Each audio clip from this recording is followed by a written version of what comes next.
नमस्ते सभी को। आज हम मिलने जा रहे हैं मिस्टर अनंत जी पांडे। नमस्ते। नमस्ते। पंडित सॉरी। आप हील योर लाइफ के कोच हो, right?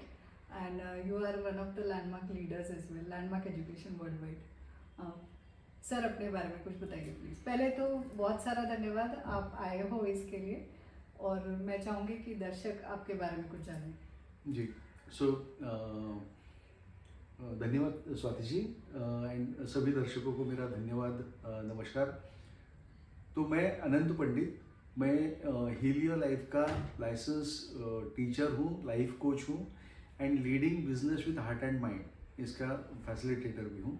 So basically heal your life के बारे में मैं ज़्यादा बात करने वाला हूँ। वैसे 15 साल तक मैंने लैंडमार्क वर्ल्ड वाइड जो है उसका I was leader in to Landmark. So almost 10 years I was leading the different programs of Landmark. Okay. तो उसके बारे में भी हम लोग बात करेंगे, बट बेसिकली हमारा एक जो फोकस होगा कि ये जो हील योर लाइफ ये क्या है, एंड ये फिलोसॉफी कैसी है, ये हमारे कल्चर के साथ कैसे जुड़ी हुई है, तो उसके बारे में हम लोग कुछ बात करेंगे। तो सर, आप you are an LIC advisor, ऐसे कुछ भी है ना? हाँ, राइट। तो मैं LIC में डेवलपमेंट ऑफिसर था। 29 years I worked in LIC as a development officer marketing, और 10 साल पहले मैंने वहाँ से वॉलंटरी रिटायरमेंट लिया, क्योंकि मुझे लगा कि मुझे मेरा पैशन फॉलो करना चाहिए। तो उसके लिए मैंने 2019 में specifically April 25 April was my last day, तो वहाँ मैंने वॉलंटरी रिटायरमेंट लिया। एंड अपना पैशन फॉलो करना, जो मैंने लैंडमार्क सीखा था, मुझे लगा था कि आई कुड लोगों का परफॉर्मेंस बढ़ेगा, तो उसके लिए मैंने वो छोड़ा। और 6 महीने में ऐसा कुछ हुआ कि ये मेरे सामने आया, heal your life. And then मैंने देखा कि यह कोर्सेज कहाँ होते हैं। देन आई डिड उसका सर्टिफिकेशन मैंने किया, और जब मैंने सर्टिफिकेशन किया तो मुझे लगा कि मुझे यही करना था, यही तो मैं ढूंढ रहा था। अच्छा। And it was amazing. तो ऐसे शुरुआत हुई। वाह सर, नाम तो बहुत सुना है, जैसे लुई है का है, राइट? जी। हील योर लाइफ नाम तो बहुत सुना है, बुक भी पढ़ी है वैसे मैंने, my sister had gifted me. And basically मैं ये जानना चाहूँगी सर कि क्या, वैसे तो मैंने पढ़ी है, पर क्या सच में जो है हम अपनी लाइफ को हील कर सकते हैं? एग्जैक्टली। तो ये बुक जो है, ये कोई ऐसे खाली पढ़ी पढ़ाई बातें नहीं है। हाँ। तो लुइस हे का जो अपने जिंदगी में उसने एक्सपीरियंस किया, लुइस हे 40 साल में उसे कैंसर हुआ। हाँ। और उसने ये कैंसर कैसे हील किया, और 6 महीने में वो कैंसर से बाहर निकली। तो जो फिलॉसफी से वो बाहर निकली, और उसे फिर पता, एक्चुअली उसके पहले उसने ये काम शुरू कर दिया था कि लोगों को हील करना, हीलिंग देयर डिसीजेस। तो वो काउंसलिंग कुछ कर रही थी, लेकिन उसके बाद भी उसने जो कुछ काम किया, वो इतना कुछ किया कि आप अपने बॉडी को तो हील कर सकते हो, लेकिन अपनी जिंदगी, अपनी लाइफ हील आप कर सकते हो, और उसे कोई हीलर की जरूरत नहीं है। देयर आजकल काफी सारे हीलर होते हैं, इतने सारे मोडालिटीज के, लेकिन लुइस ये कहती है कि मैं हीलर नहीं हूँ, और हम लोग भी कहते हैं कि मैं हीलर नहीं हूँ। आप अपने आप को हील कर सकते हो, आपके अंदर वो शक्ति है। अगर आप उस शक्ति को जान लो, तो आपके जिंदगी में वो सब कुछ आ सकता है जो आप चाहते हो। तो is it something like law of attraction? हाँ, उसे लॉ ऑफ अट्रैक्शन भी कहेंगे। उसमें सब कुछ है। अगर हम कहें ना, तो मुझे अच्छा क्या लगा कि मैंने ये सारी बातें जो सीखी थी लैंडमार्क में, जो कुछ सीखा था, मुझे लगा कि वो भी उसमें है। इसमें साइकोलॉजी भी है, लेकिन सबसे बड़ी बात है कि इसमें स्पिरिचुअलिटी है, वो अध्यात्म है। और स्पिरिचुअलिटी क्या होती है कि स्पिरिचुअलिटी ये जानना कि ये जो कोई शक्ति है जो सारी दुनिया को चला रही है, इस ब्रह्मांड को चला रही है, वो शक्ति मुझ में भी है। ये अगर मुझे खाली ज्ञान पढ़ने से नहीं, अगर मैं जान लूँ ये, और उस शक्ति का कैसे उपयोग करना है मुझे पता चले, उसके साथ में मिलकर क्या क्या हो सकता है, तो ये दुनिया बहुत अच्छी बन सकती है, और मेरी जिंदगी भी बहुत अच्छी हो सकती है। सर, समझो इस वक्त कोई दर्शक देख रहे हैं, प्रेक्षक जो भी देख रहे हैं, क्या मतलब ईच एंड एवरी पर्सन जो भी देख रहा है, क्या उनकी लाइफ में कुछ चेंजेस आ सकते हैं? अ, किसी की भी लाइफ में चेंजेस आते, वही तो बात है। सबसे बड़ी बात है कि मेरे एक गुरु हुआ करते थे, वो कहा करते थे कि मैं जो हूँ ना, मैं प्रसाद में वो जो द्रोण होता है ना, वो पत्तल जिसके ऊपर प्रसाद रखा जाता है, वो कहता है कि मैं वैसा हूँ।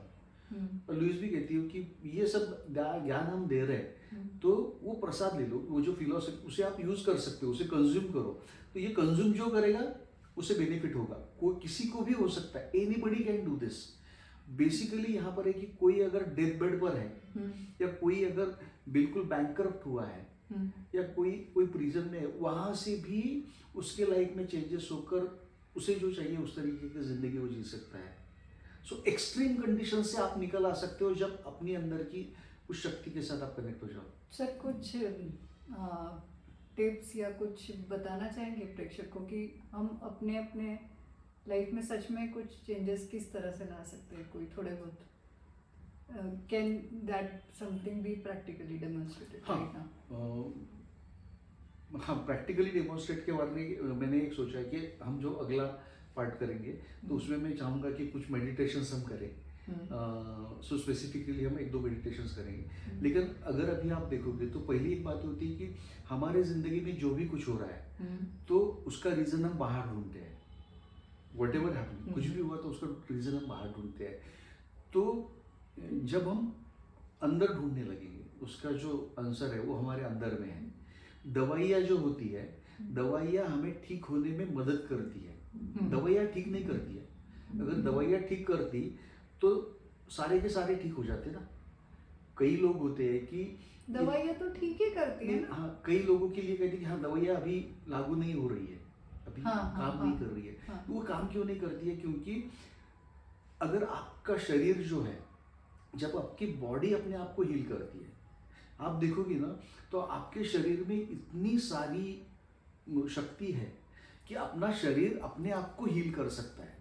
तो अगर आप उस शक्ति को जान लो तो कोई भी डिसीज हो, कुछ भी हो, वो अपने आप को हील कर सकता है। और कैसे होता है? तो बेसिकली कोई डिसीज है, कुछ भी अगर बीमारी होती है हमारे जिंदगी में, जो भी कुछ हो रहा है, तो उसका रीजन ये है कि मेरी सोच में कुछ है जो गलत है, जो सही नहीं है, या जो जिस तरह से होना चाहिए वैसा नहीं है। पर सर हम खुद क्यों ऐसे गलत सोचेंगे? अपने लिए कोई भी नहीं सोचेगा ना।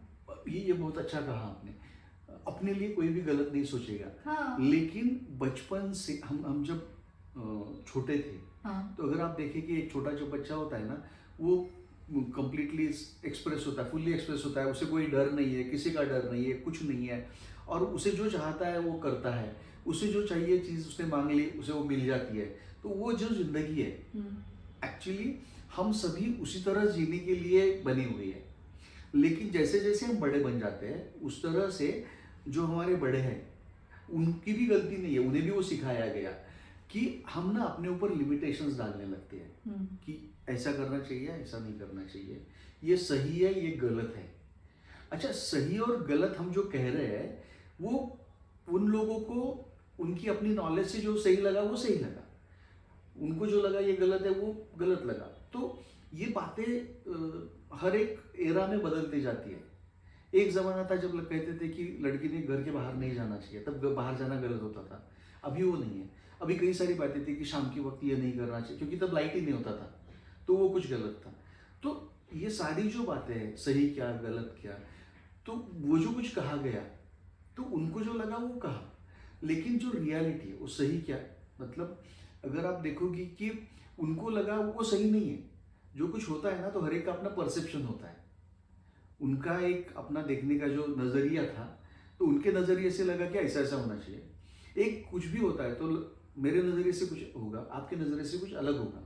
तो अपने अपने नज़रिए से हर एक आदमी सोचता है कि ये सही है, ये गलत है। तो उनको जो लगा उन्होंने हमें बताया, हमने वो मान लिया।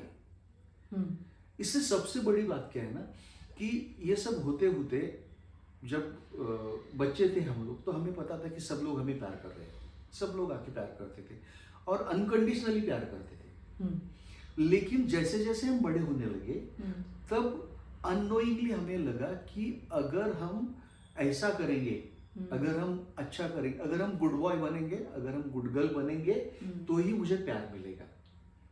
ये सही नहीं है, लेकिन ये हमें लगा और हमने फिर कोशिश की कि मैं जैसा हूं वैसा ठीक नहीं हूं, तो मुझे कुछ अलग बनना चाहिए। तो हमारी कोशिश होती है हम गुड बॉय बने, हम गुड गर्ल बने। और वो गुड बॉय गुड गर्ल कौन डिसाइड करेगा क्या गुड बॉय है, क्या गुड गर्ल है? तो ये हर एक के अपने अपने नॉर्म्स है। मतलब कई बार, अभी मेरा बेटा 9th में है, तो उसके एक क्लासमेट है, उसने आउट ऑफ 40 ही गॉट 39, तो बोला कि मुझे बहुत कम मार्क्स मिले। So for his 39 is bad. Okay. तो उसके लिए वो बैड हुआ।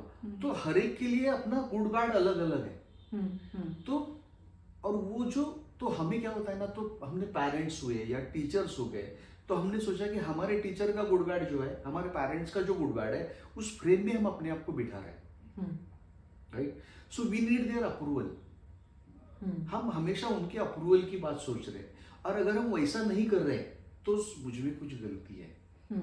जब भी मैं गुड बॉय नहीं हूं, जब भी मैं उस फ्रेम में नहीं बैठ रहा हूं, या जो दुनिया ने बनाई है फ्रेम, उसमें अगर मैं नहीं बैठ रहा हूं, तो मैं कुछ गलत कर रहा हूं। तो मुझे उनका अप्रूवल चाहिए। तो ये जो स्टैंडर्ड्स है उसे अगर मैं छोड़ देता हूँ, सर जैसे हम लोग तैयार भी होते हैं तो पूछते हैं ठीक दिख रही हूँ मैं? हाँ, रियल में every time we try to, like बच्चे रहे घर पे तो बच्चे को पूछेंगे, हस्बैंड है तो हस्बैंड को पूछेंगे, किसी न किसी को पूछते जरूर। ये आप और हम तक नहीं है, ये बात सभी के लिए है।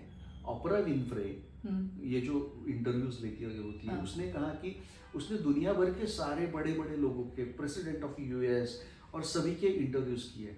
उसने कहा कि सभी ने इंटरव्यू होने के बाद में उसे एक सवाल पूछा था, और ये था कि क्या मैंने सही किया? So even they need the approval. So that is a world wide phenomena, सबके लिए है कि शायद मैं सही हूँ क्या, तो किसी का अप्रूवल चाहिए मुझे।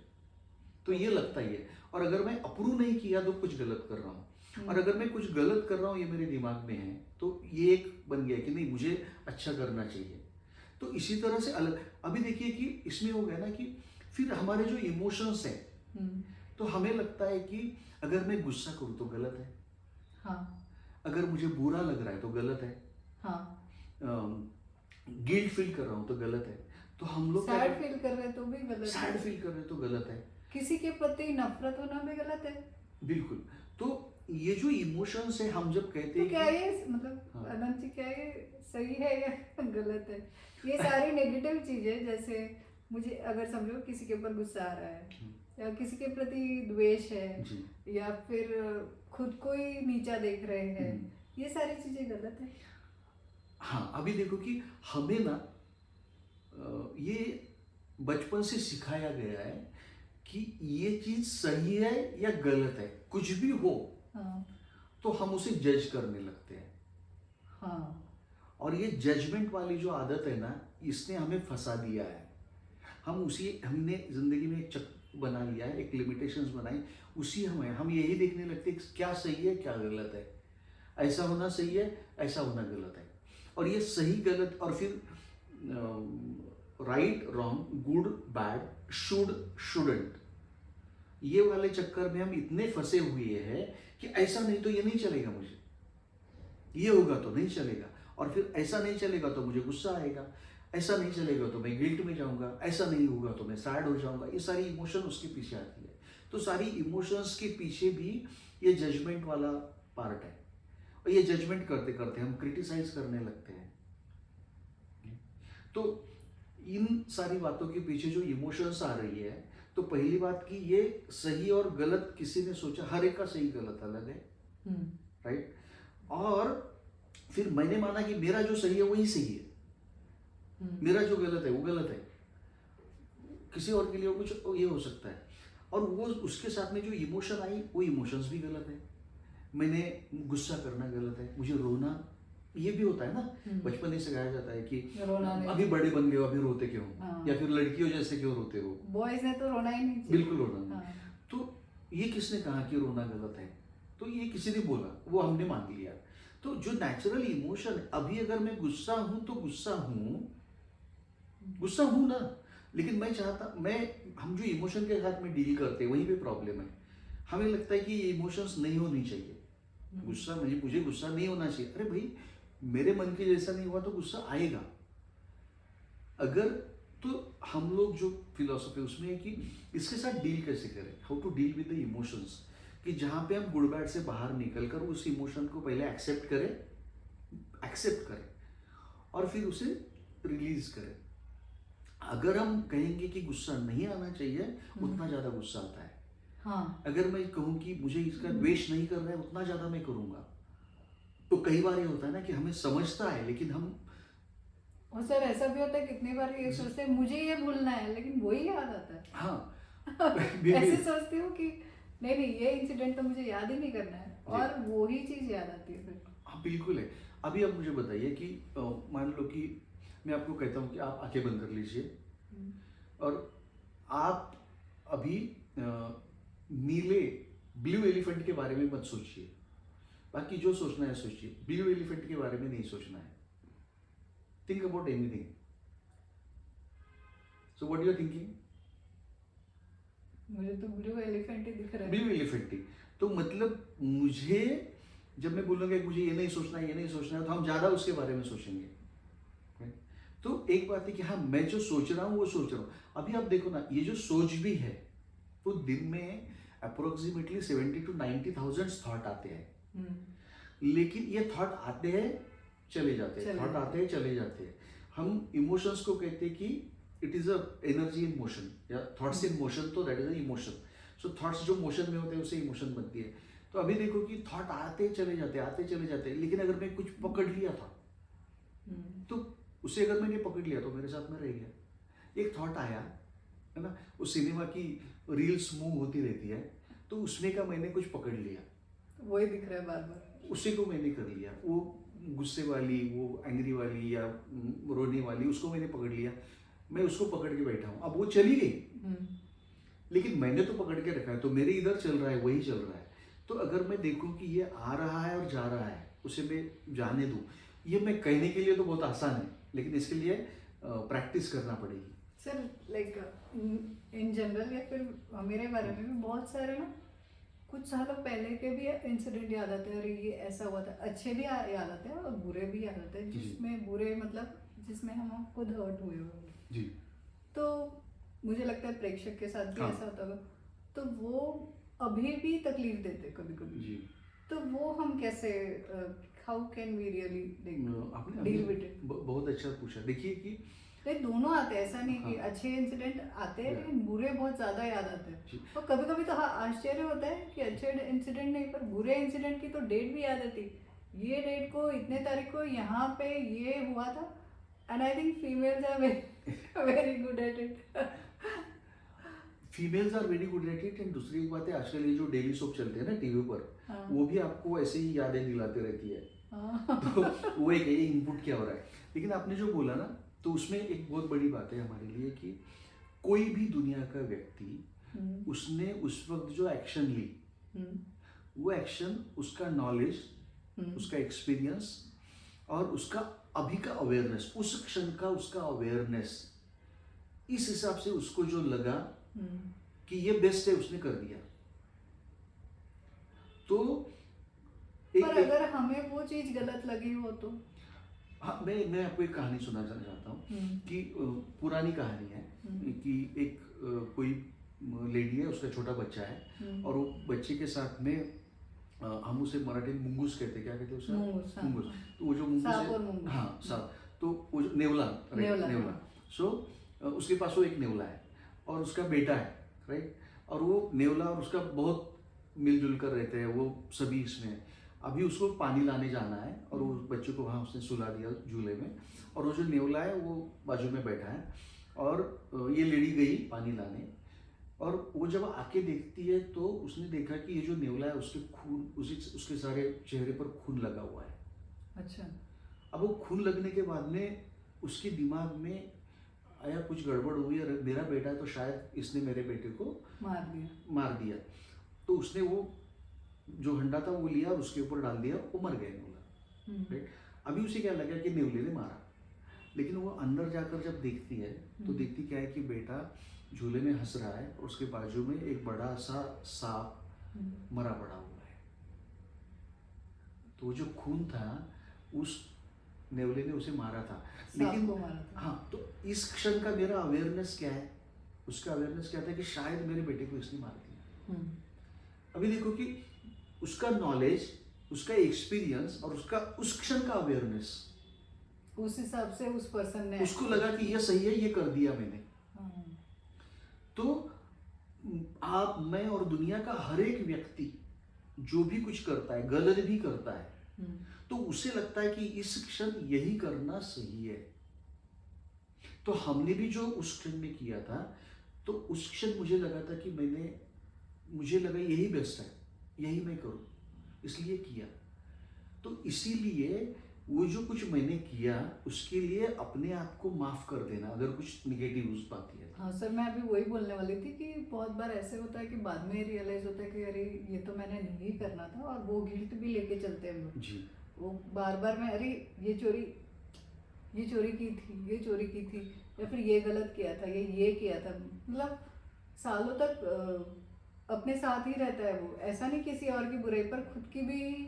मुझे लगता है सबसे ज्यादा I think we beat ourselves only. Exactly. और जब मैं बोलता हूँ कि मैंने ये गलत किया, फिर वो मैं बचपन में आता हूँ कि वो जो मैं गुड बॉय और बैड बॉय की बात थी ना, तो मैं ये गलत करता हूँ तो मैं बैड बन गया। तो अभी मैं तो बैड बन गया, अभी क्या करूँ, मुझे इसमें से निकलना ही नहीं पता, मैं निकल सकता हूँ इसमें।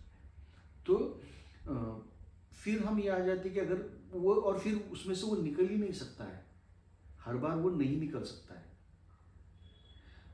अलग अलग कहानियां हैं। महात्मा बुद्ध के बारे में एक कहानी है कि वो काफ़ी सारा, उन्हें एक जंगल से जा रहे थे, तो किसी ने कहा यहाँ से मत जाइए क्योंकि वहाँ एक डाकू रहता है और वो जो जाएगा उसे मारता है और उसकी उंगलियां काटकर अपने गले में बांध रहा है, राइट, अंगुली मार।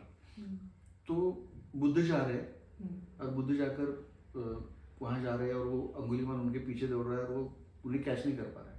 तो वो कहता है कि रुक जाओ, ये साधु रुक जाओ। तो वो कहते हैं कि अरे मैं तो रुका हुआ हूँ, तुम रुक जाओ, आप रुक जाओ जो कुछ कर रहे हो उसमें से। और उनकी वाणी और वो सारा जो कुछ है, तो जो कुछ बात होती है उनसे, और फिर वो कहता है कि ये 99 लोगों को मैंने मारा है, अभी एक 100 मार के, मैंने जो सोचा था कि 100 लोगों को मारूंगा तो और एक मारना है, तो क्या यहाँ से मैं वापस जा सकता हूँ? हाँ। इतना बुरा तो मैं हूँ ना, अभी मेरे जिंदगी में कुछ हो सकता है क्या? तो भगवान से कहते हैं कि हाँ हो सकता है। और उस अंगुलीमाल को वहां से निकालकर वो भिक्षु बन जाता है, फिर आ रहा है, फिर जा रहा है, तो उसके साथ में फिर लोग जाके उसे मार रहे हैं, ये कर रहे हैं, और वो भिक्षु बन गया। लेकिन इतना सारा जो ट्रांसफॉर्मेशन हुआ, तो हमें लगता ही नहीं है अभी मैं बैड हूँ तो अभी निकल नहीं पाऊंगा, तो उसी चक्कर में फंसा हुआ है। हमारे पास जो वाल्मीकि जी की कहानी है, नारद और उनकी, वहीं पे अटका हुआ है ना, वाल्मीकि भी, वाल्या कोई, और फिर नारद जाकर उसे कहते कि जब उसे सुनाते हैं तो वो निकलकर महर्षि वाल्मीकि बन जा रहा है। तो ये सारा पॉसिबल है, लेकिन हमें लगता है कि नहीं अभी मैं बुरा हूं तो हो ही नहीं सकता। नहीं, वो हुआ, अभी आगे क्या? नहीं, आप गंगा में, या अभी ये हुआ ना, कुंभ मेला हुआ, तो लोगों ने जाके डुबकी लगा दी। तो हम ये कहते हैं कि एक आदमी गया, उसने डुबकी लगाई, और डुबकी लगाने के बाद में जब वो ऊपर आया तो वो तो गंगा बहती रही, राइट। तो जब डुबकी लगाई तो अलग था वो पानी, वो गंगा अलग थी, वो निकल गया ऊपर आया तो अलग थी। इतना ही नहीं है, वो जो डुबकी लगाने नीचे गया था वो एक अलग था, ऊपर आया वो भी अलग है। अगर हम देखेंगे तो हमारे शरीर में 50,000 ट्रिलियन सेल्स हैं, राइट, और हर क्षण उसकी कुछ सेल मृत होती है, नई सेल जनरेट होती है। ये कहा जाता है कि 7 साल में आपके शरीर की सारी सेल बदल जाती है, इंक्लूडिंग बोन्स। अच्छा। तो अगर देखो कि वो सेल तो मतलब सेल फिजिक एक्चुअली आप सारे के सारे ही बदल गए हो, लेकिन चल क्या रहा है कंटिन्यू, तो वो सोच है। हाँ। और वो जो सोच है, वो सोच जन्म से लेके जो सोच है वो मैं कैरी कर रहा हूँ, तो वो मुझे इम्पैक्ट कर रही है, उसने मुझे बांध के रखा हुआ है। और अगर मैं जानूं कि मुझे किसने बांधा हुआ है तो उससे मैं निकल सकता हूँ। और ये सोच ही मेरे ज़िंदगी में सारे डिसीज जो आते हैं वो डिसीज आते हैं कि जो इमोशन हम सप्रेस करते हैं। आप ये बुक में देखोगे तो लास्ट में सारे लिखा हुआ है कि कौन से डिसीज के लिए कौन सी इमोशन है, और वो सारी इमोशन उसमें बेसिकली हर्ट है, एंगर है, गिल्ट है, राइट। गिल्ट अगर है तो उसमें स्किन डिसीजेस में मोस्टली गिल्ट होता है, एग्जैक्टली मैच होता है। मैंने कितने सारे डॉक्टर से उन्होंने बात की है कि यह एग्जैक्टली ये सही होता है, और कितने सारे लोगों की कई सारी बीमारियां ठीक भी होते हुए मैंने भी देखी है। मेरी कई जो बातें थी वो भी होती हुई है, उसके बारे में भी हम बात करेंगे बाद में। लेकिन जनरली तो बेसिकली वो जो थॉट है ना, उसे अगर मैं छोड़ दूं तो मेरी बॉडी ऑटोमेटिकली मुझे हील करती है। तो बॉडी ऑटोमेटिक, देखो ना, इतनी सारी सिस्टम्स है, इतने सारे सेल्स है, उसे करने के लिए मुझे क्या करना पड़ रहा है? कुछ भी तो नहीं। मुझे वो सारा अपना काम करते जा रहे हैं, दिस इज मिरेकल। और ये तो सर मतलब मैं ये बोलना चाह रही हूँ, आपने जैसे बोला कि धीरे धीरे वो लोगों ने अपने आप को हील कर दिया, तो क्या किसी के प्रति गुस्सा, किसी के प्रति द्वेष, या वो पुरानी बातें याद करने से भी आपकी बॉडी में कुछ मतलब तकलीफ होती है, डिजीज होती है? हाँ, एक इमोशन है जिसे मैंने एक्सप्रेस नहीं किया, हाँ। तो वो उसे मैंने अंदर दबा दिया। हम जब सेशन करते हैं और आँख बंद करके हम जब एक प्रोसेस से लोगों को ले जाते हैं, तो लोग जानते हैं कि गिल्ट कहाँ पर है मेरे शरीर में, गुस्सा किधर है, राइट, ये जो फियर है वो कहाँ पर है। इतना ही नहीं तो वो उसका शेप देख सकते हैं, उसका वेट देख सकते हैं, उसका smell they can feel. Really मतलब गिल्ट का भी कुछ शेप? हाँ, हमारे अंदर बैठा हुआ है। आप देखो ना कि जब आपके ये सारे जो ये जो है मतलब नीज एंड लाइक जॉइंट्स है, अकड़ जाते हैं, ये होते हैं, तो वहाँ पे कुछ वो सारी बातें अटकी हुई है। हर एक डिसीज के पीछे वो सारी इमोशंस जो दबी हुई है, वो सारी दबी हुई इमोशंस इम्पैक्ट कर रही है। आपको पता है कैंसर जो है, हाँ। वो लेडीज में ज्यादा क्यों होता है? क्यों होता है ना ज्यादा, राइट? कैंसर का जो ये है वो लेडीज में ज्यादा है, और वो ज्यादा क्यों है? क्योंकि लेडीज अपने आप को एक्सप्रेस नहीं करती है। सर वो तो ज्यादा एक्सप्रेस करती, ज्यादा बोलती उल्टा लेडीज, तो मेल्स के हिसाब से कंपेयर में नहीं, वो बोलती है, हाँ। बोलना अलग है, उनकी इमोशंस को एक्सप्रेस नहीं करती है। उनका गुस्सा, हाँ। उनका फियर, उनका गिल्ट, ये वो एक्सप्रेस नहीं तो कर सर पाती वो है। तो ऐसे होता है ना कि घर संभालने के हिसाब से कि भाई हम ये बोल देंगे तो कहीं कुछ और मतलब वाद विवाद नहीं हो जाए, ये मुझे संभाल के चलना है, ससुराल को संभालना है, पीरियड को संभालना है, बच्चों को संभालना है, हस्बैंड, मतलब ऐसे ऐसे होता है कि मल्टीटास्किंग करते करते शायद। हाँ, और ये मुझे संभालना है, मतलब इन्हें संभालने के लिए मुझे सिखाया, हमें सिखाया क्या गया है कि आप सैक्रिफाइस करो, अच्छी बहू बनो। हाँ, अच्छी बनो, वही ना, फिर गुड बैड आ गया, हाँ, good girl bad girl, good boy bad पर सर थोड़ा बहुत तो होना भी चाहिए ना। नहीं देखो, नहीं तो फिर वो मुझे लगता है थोड़ा डिसिप्लिन तो इसलिए भी होना चाहिए, नहीं तो वो कुछ देयर बी नो, वो जैसे जंगल राज जैसे कुछ नहीं हो जाएगा। ये बहुत अच्छा कहा आपने कि जंगल राज जैसा हो जाएगा। बेसिकली जंगल राज जैसा जो हो रहा है ना, ये भी क्यों हो रहा है? जंगल राज जैसा हो रहा है क्योंकि मुझे कहीं लग रहा है कि कुछ चीजें मुझे मिली नहीं है, या मुझे कुछ नहीं मिल रहा है। There is something less in me और लेस विथ मी। तो उसके लिए ये सारी जंगल राज, उसके लिए फिर power, money power, muscle power, ये सारी बातें आ रही है। लेकिन अगर मुझे ये पता चले कि भाई ये सारी जो ब्रह्मांड है, ये सारा जो यूनिवर्स है, भगवान है, जो भी आप नाम दो, लुइस का एक अच्छी बात है, तो वो कहती है कि सबको इंक्लूड करने के लिए उसे वो लाइफ कहती है। अच्छा, उसने कहा कि लाइफ, तो कोई अटके ही ना। तो ये जो लाइफ है ये मुझे सब कुछ दे रहा है। मुझे बताइए कि अभी आज जो सूरज उगा, सनराइज, उसके लिए आपने क्या पे किया? नथिंग। रेन हो रहा है, उसके लिए आपने क्या पे किया? Nothing, right? तो इतनी सारी जो बेसिक बातें हैं, यहाँ ऑक्सीजन है, उसके लिए आप क्या पे कर रहे हो? सो मैं क्या, कोई भी नहीं पे कर रहा। कोई भी नहीं पे कर रहा है। सो बेसिकली अगर आप देखो तो यूनिवर्स आपको वो सारी बातें देता है, वो दे रहा है आपको, राइट। मुझे बताइए कि आई वॉज थिंकिंग अबाउट कि मुझे कुछ यूट्यूब पर ये करना है वो करना है और नहीं हो रहा था, एंड आउट ऑफ ब्लू आपका मैसेज आता है और हम लोग ये बात कर रहे हैं। सो ये जो कुछ घटा, इसे भी अगर हम देखेंगे तो ये कैसे हुआ? You made it possible. नहीं हुआ वो मतलब यूनिवर्स ने वो सब सारी बातें ना, वो कोई फीलिंग नहीं ना उसमें नहीं है कि अगर आप किसी बात को चाहो तो सारी कायनात उसे मिलाने में। सो बेसिकली आपको पता है इस सारी फिलोसफी में हम कहते हैं कि life is not happening to you, life happens for you. Life happens for you मतलब आप इस सारे जिंदगी के हीरो हो, आपके लिए सब कुछ हो रहा है, सारी चीजें जो हो रही है ये आपके लिए हो रही है। रियली? आप कुछ आपने कुछ सोचा कि मुझे ये करना है। मान लो कि भाई आप एक 50,000 रुपए कमा रहे हो या लाख रुपए कमा रहे हो और आप 10 लाख रुपए कमाने की सोचते हो, तो 10 लाख रुपए कमाने की सोची तो आपके सामने वो बातें आती जाएगी कि आप वो 10 लाख कमाने की प्रिपेयर हो जाओ। वो कैसे बनोगे? हमें लग रहा है कि ये कुछ सामने जो आया वो कुछ गलत हो रहा है, ये नहीं होना चाहिए था, ये मेरे लिए प्रॉब्लम है। नहीं, प्रॉब्लम नहीं है। हर एक प्रॉब्लम आपको ग्रो होने के लिए, एक्सपांड होने के लिए अपॉर्चुनिटी है। सर लेकिन कभी प्रॉब्लम इतना ही नहीं, लुईस से क्या कहती है? लुईस से कहती है कि उसे कैंसर जो हुआ that is a blessing in disguise. वो कहती है कि कैंसर हुआ इसीलिए तो लुईस, जो ये लुईस सामने है जिसने 75 कंट्रीज में उसका काम चल रहा है, ये हो पाया क्योंकि कैंसर हुआ। विपश्यना की गोयंका जी है, वो कहते हैं कि मुझे माइग्रेन था इसीलिए मैं विपश्यना गया। और वो अभी देखिए विपश्यना 2500 साल बाद जो हमारे भारत भूमि की विद्या है वो बाहर चली गई और 2500 साल के बाद में यहाँ आके पूरे विश्व में फैल रही है। वो क्यों हो रहा है? क्योंकि उनको माइग्रेन था।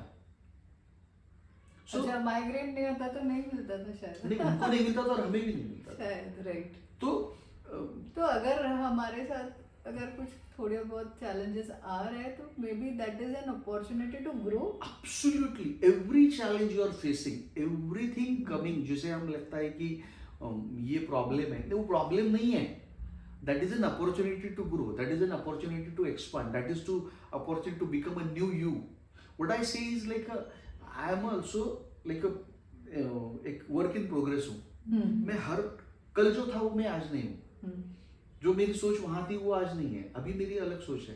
तो मैं बढ़ रहा हूँ, तो हर दिन मैं नया हूँ, हर दिन मैं बढ़ रहा हूँ, एक्सपांड हो रहा हूँ, ग्रो हो रहा हूँ। तो everything happening in your life is that opportunity. So nice. मैं तो ये सोचती थी प्रॉब्लम आया मतलब शायद मेरे अंदर कैपेसिटी नहीं है या कुछ गलत किया है। राइट। वो बीटिंग योरसेल्फ वाली आदत। एग्जैक्टली, बिकॉज जैसे मैंने कहा कि एक बात है कि मैंने जो अप्रूवल वाली बात जो होती है कि ये मैंने किया सही किया नहीं, मैं अप्रूव लेता हूँ हमेशा, सारे लोग लेते हैं। वैसी एक बात है कि कुछ भी होता है ना तो सभी के लिए कि something is wrong, something is wrong with me, something is wrong with me, something is wrong with other person और something is wrong with situation. But common है कि समथिंग इज रॉन्ग, कुछ हुआ तो गलत है। मेरे हस्बैंड ने मुझे ऐसा कहा, समथिंग इज रॉन्ग, एक तो मैं रॉन्ग हूं या वो रॉन्ग है। तो ये राइट रॉन्ग करना जो चल रहा है ना हमारा, जब हम इसमें से निकलते हैं तो वो सारी खुशियां, वो सारा जो आपको जो भगवान देना चाहता है, ये कहा जाता है कि आपको यहाँ राज करने के लिए आप पैदा हुए हो, आप बॉर्न हुए हो because to enjoy this life. You are repeating. मतलब मैंने कुछ दिनों पहले नीलेश जी का लिया था, उन्होंने भी यही बोला था जब बेटा या बेटी पैदा होती तो बोले राजकुमार या फिर लक्ष्मी आइए ताकि पूरी जगह पे राज करे। सेम मतलब it is just deja vu, I would say repetition right now. Absolutely, क्योंकि उसी के लिए तो आप आए हो। और सबसे बड़ी बात है ना, ये हील योर लाइफ में जो मैंने स्पिरिचुअलिटी बात बोली वो मैं एक बार बोलूँ और शायद हम लोग यहाँ रुक जाते हैं। तो एक बात है कि ये सारी अगर ब्रह्मांड को देखिए, यूनिवर्स को देखिए, तो कितने सारे प्लांट्स हैं, कितने सारे एनिमल्स हैं, वो पैदा होते हैं, उगते हैं, और उसके लिए ये सारा निसर्ग, यूनिवर्स बड़ा होने में मदद करते रहता है। हम लोग अपने आप को इस यूनिवर्स से अलग सोच रहे हैं।